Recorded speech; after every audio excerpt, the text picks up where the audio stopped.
What's ripening YouTube?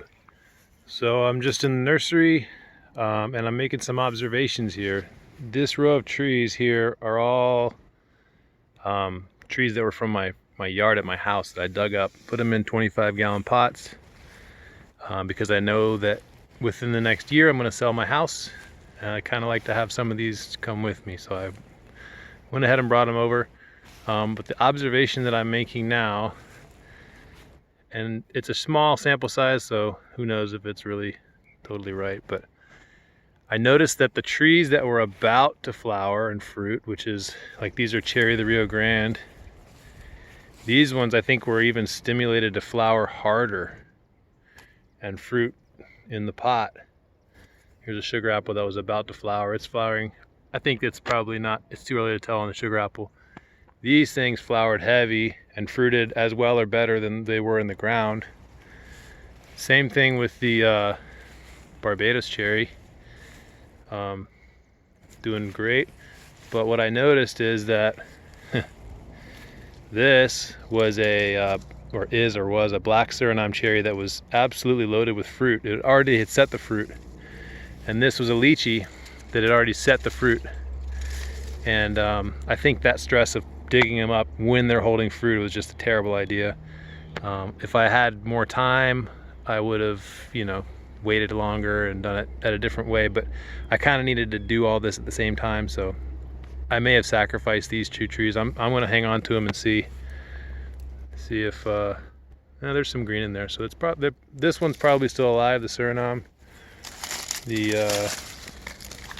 let's see, the lychee, not looking too promising. Maybe it'll come up. No, actually it looks pretty dead. That's not what you want to see when the bark starts popping off. That might be the end for this sweetheart, but that's okay. And then here's one that kind of breaks that rule. This was a blackberry jam fruit that was holding a ton of fruit. It's still holding fruit. It defoliated. You can see all these dead stems, and then now it's just totally flushing out. So this one recovered really well.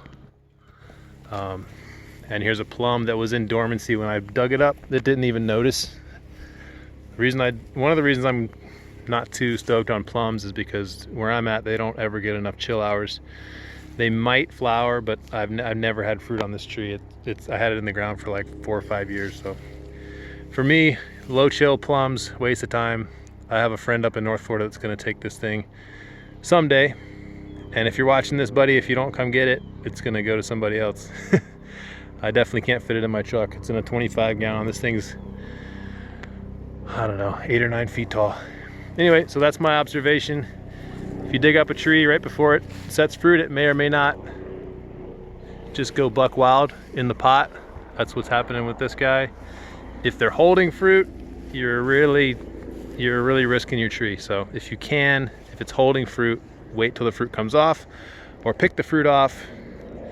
I did root prune these trees, but I didn't wait a very long time before I pulled them out. So anyway, that's my observation today. See you next time.